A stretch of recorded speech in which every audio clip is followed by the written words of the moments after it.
Assalamualaikum class 4. Hope you all are doing well. Today we are going to start our new chapter, that is factors. In this chapter we are going to discuss about different fractions, their types and how to change them, and the multiplication, addition and simplification related to it. Okay, so let's start. First of all, let's start with what are like and unlike fractions. Like और unlike fractions क्या होते हैं?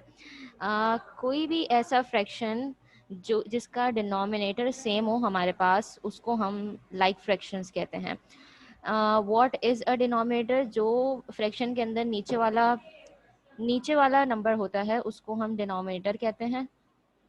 तो अगर किसी set of fractions में हमारे पास नीचे के डिनोमिनेटर्स, नीचे वाले नंबर यानी डिनोमिनेटर सेम है, यानी एक ही जैसे नंबर्स हैं, तो उनको हम लाइक फ्रैक्शंस कहते हैं. As you can see in this picture, in this example, कि यहाँ पे आप देखें तो 3/5, 2/5, 4/5, they are all like fractions. ठीक है, यानी कि इनका डिनोमिनेटर हमारे पास सेम है. 5 तीनों में कांस्टेंट है, तीनों में सेम है, तो ये लाइक फ्रैक्शंस हैं. इसी तरह यहाँ दूसरी एग्जांपल देखेंगे आप, तो यहाँ पे 7/11, 2/11, 4/11, तो ये भी हमारे पास कौन से हैं? लाइक फ्रैक्शंस हैं. ठीक. अच्छा, अगर आपके पास न्यूमरेटर सेम हो रहे हों, अगर आपके पास ऊपर सब जगह एक जैसा नंबर लिखा हुआ लाइक 4 और नीचे के नंबर डिफरेंट हो, तो इट डजेंट मैटर कि आपका नंबर लाइक है या अनलाइक है. ठीक है, आप न्यूमरेटर देख के ये डिसाइड नहीं करते कि लाइक है या अनलाइक है. आप डिनोमिनेटर देख के डिसाइड करते हैं कि either the number is like और अनलाइक. ठीक है, अब आ जाते हैं नेक्स्ट पे. नेक्स्ट हमारे पास है fractions having different denominators are called unlike fractions. यानी कि ऐसे फ्रैक्शंस जिनका डिनोमिनेटर डिफरेंट होगा वो हमारे पास अनलाइक फ्रैक्शंस हैं. अब डिफरेंट डिनोमिनेटर मतलब कि एक सिमिलर नहीं हो. एक सेट ऑफ फ्रैक्शन दिया हुआ है हमारे पास, 3 फ्रैक्शंस हैं, उसके अंदर तीनों के डिनोमिनेटर सेम है, तो वो अनलाइक फ्रैक्शंस होंगे. As you can see in this example, 2/4, 4/5, 2/6, 4/7, they are all unlike fractions because their denominator is different. इसी तरह दूसरी एग्जाम्पल में देखें, 8/6, 4/5 and 4/12, they are all unlike fractions because they have different denominators. अगर ये वाली example पे देखेंगे जो मैंने आपको अभी यहाँ पे समझाई थी कि न्यूमरेटर पे डिपेंड नहीं करता कि either the fraction is like और अनलाइक, तो यहाँ देखें डिनोमिनेटर हमारे सब जगह डिफरेंट है, 6, 2 एंड 1, तो ये क्या हो गया हमारा? Unlike fraction. ठीक है, इसी तरह आपके पास एक एक्सरसाइज है बुक के अंदर जिसमें आपने ये डिफ्रेंशिएट करना है या उसमें से पिक करना है कि whether the fraction is like और अनलाइक. अब आपके पास 3-4 सेट दिए हुए होंगे, उसमें से जो आपको 2 लाइक फ्रैक्शंस दिख रहे होंगे उसको आपने सर्कल कर लेना है. नेक्स्ट है आपके पास how to find common denominator. अब अगर आपके पास 2 क्वेश्चन या 2 सम दिए हुए हैं या 2 फ्रैक्शंस दिए हुए हैं और दोनों का डिनोमिनेटर डिफरेंट है, तो हम क्या करते हैं कि हम उसका कॉमन डिनोमिनेटर फाइंड आउट करते हैं. अब कॉमन डिनोमिनेटर फाइंड आउट करने का क्या तरीका है, क्या क्राइटेरिया है या किस तरह निकाला जाएगा, तो लेट्स सी दिस एग्जांपल. यहाँ पे गिवन है आपके पास 3/4 एंड 2/3. अब हमने इसका कॉमन डिनोमिनेटर निकालना है. अब क्या तरीका है या किस मेथड से हम कॉमन डिनोमिनेटर निकालते हैं यहाँ पे, तो सिंपल है, हम एलसीएम निकालते हैं. एलसीएम किसका निकलता है? हमेशा डिनोमिनेटर्स का, यानी नीचे वाले नंबर्स का एलसीएम निकलता है. तो यहाँ पे नीचे वाले कौन कौन कौन से नंबर हैं? 4 और 3. हमने इसका यहाँ पे एलसीएम निकाला. ठीक है, यहाँ निकाल लेते हैं एलसीएम. यहाँ एलसीएम निकाला 4 का और 3 का. ठीक है, 3 1 द 3, 4 3 के टेबल में नहीं आता तो एज इट इज कॉपी कर दिया हमने. Then 4 1 the 4. ये अगर देखा जाए तो ये इजी वे होता है एलसीएम निकालने का। 3 मल्टीप्लाई बाय 4 किया हमने, तो क्या आंसर आया? ये दोनों फैक्टर्स को हमने एक साथ लिख दिया और आपस में मल्टीप्लाई कर दिया। जब इनको आपस में मल्टीप्लाई किया तो हमारे पास क्या आंसर आया? 12। तो हमारे पास जो कॉमन डिनोमिनेटर आ गया वो क्या आ गया यहाँ पे? 12। अगर आप यहाँ देख सकें, यहाँ पे लाइन लिखी हुई है कि कॉमन डिनोमिनेटर कौन सा है? 12 है। ठीक है, अब हमने 12 को डिनोमिनेटर ले तो लिया है, लेकिन अब हमें 12 के हिसाब से ही न्यूमरेटर को चेंज करना पड़ेगा। अब कैसे हम चेंज करेंगे उसको? हमने ऐसा कोई नंबर लेना है जिसको 4 से मल्टीप्लाई करें तो 12 आ जाए। सही है। ये जो नीचे के दोनों नंबर्स को हमने अलग अलग करके लिख दिया। अब ये पहला वाला है, पहला नंबर है, और ये दूसरा है। ठीक है, ये फर्स्ट है और ये सेकंड है। पहला फ्रैक्शन है ये, सेकंड। 3/4 एंड 2/3। अब हमने कोई ऐसा नंबर लेना है जिसको मल्टीप्लाई करेंगे 4 से तो क्या आ जाएगा? 12। तो हमने देखा कि 4 को अगर 3 से मल्टीप्लाई किया जाएगा तो हम क्या आ रहा है हमारे पास आंसर? 12। तो हमने 4 को 3 से मल्टीप्लाई किया, यहाँ पे 12 आ गया। अब जिस नंबर से हम इसको मल्टीप्लाई करेंगे उसी नंबर से ऊपर वाला नंबर मल्टीप्लाई होगा। सही।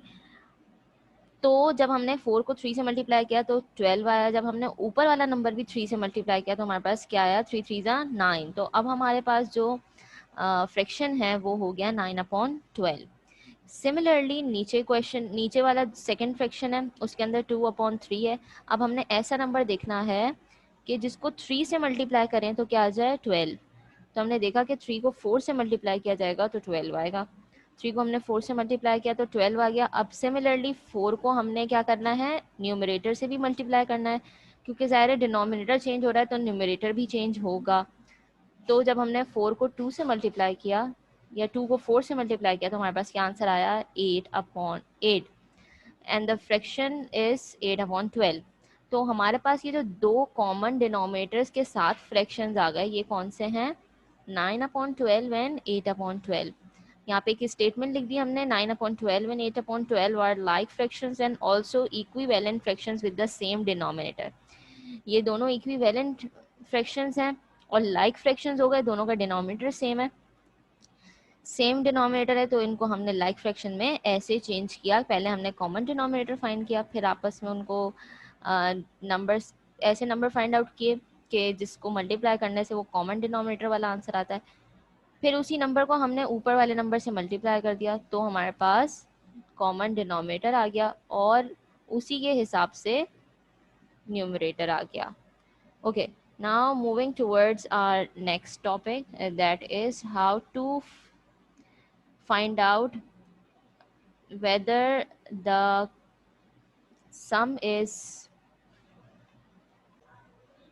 okay. Now we are going to find out how we will differentiate whether the number is greater than the other number. ठीक है, अब क्वेश्चन हमारे पास सेम ही है। हमने क्या करना है कि एलसीएम निकालना है। पहले उसको कॉमन फ्रैक्शन में चेंज करा, एलसीएम फाइंड आउट किया। एलसीएम फाइंड आउट किया तो हमारे पास क्या आंसर आया? 12 आया। अब हमने डिनोमिनेटर को इक्वल कर दिया 12 के। कैसे किया? कोई ऐसा नंबर फाइंड आउट किया जो कि 4 से मल्टीप्लाई होगा तो 12 देगा और 3 से मल्टीप्लाई होगा तो 12 देगा। उसी नंबर को हमने सिमिलरली ऊपर वाले न्यूमरेटर से मल्टीप्लाई कर दिया तो हमारे पास न्यूमरेटर भी चेंज होके 9/12 और 8/12 आ गया।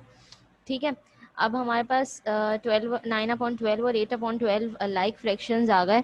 अब हमने फाइंड आउट करना है कि विच वन इज़ ग्रेटर और विच वन इज़ स्मॉल और लेसर।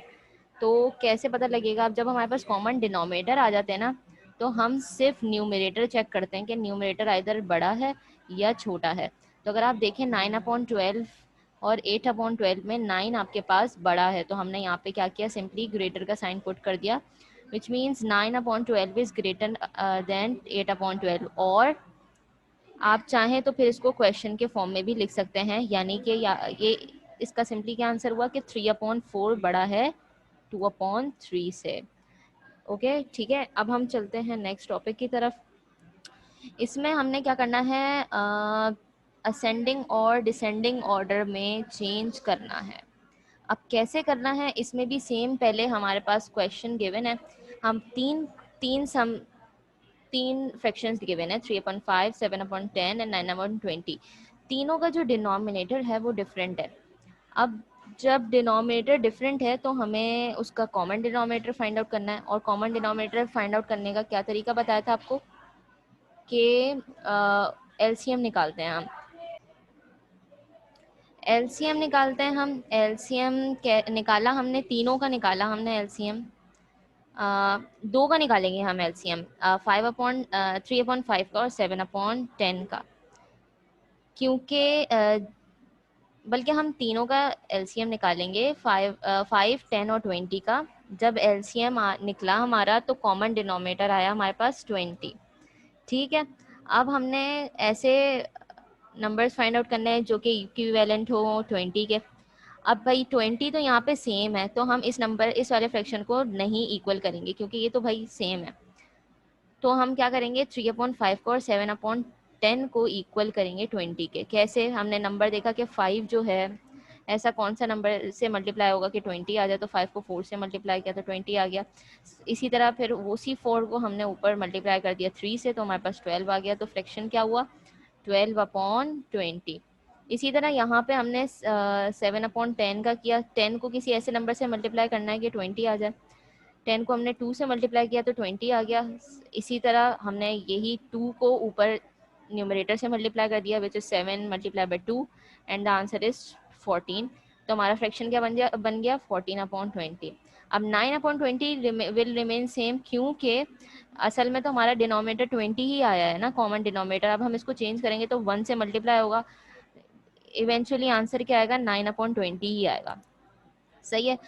अब हमने देख लिया कि हमारे जो फ्रैक्शंस आ गए वो आए हैं 12/20, 14/20 एंड 9/20।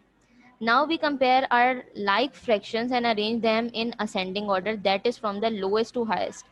अब हमने क्या करना है, हमें इनको आपस में कंपेयर करना है और इनको असेंडिंग ऑर्डर में चेंज कर लेना है। अब चेंज करने का क्या क्राइटेरिया है, चेंज हमने कैसे किया इसको, कि असेंडिंग ऑर्डर में क्या करते हैं, हम लोएस्ट टू हाईएस्ट टर्म की तरफ जाते हैं, यानी 9 यानी छोटा नंबर पहले आएगा और एंड में बड़ा नंबर आएगा। अब डिनोमिनेटर तो हमारे पास सेम है, तो हमने किसके थ्रू चेक करना है, न्यूमरेटर के थ्रू चेक करना है।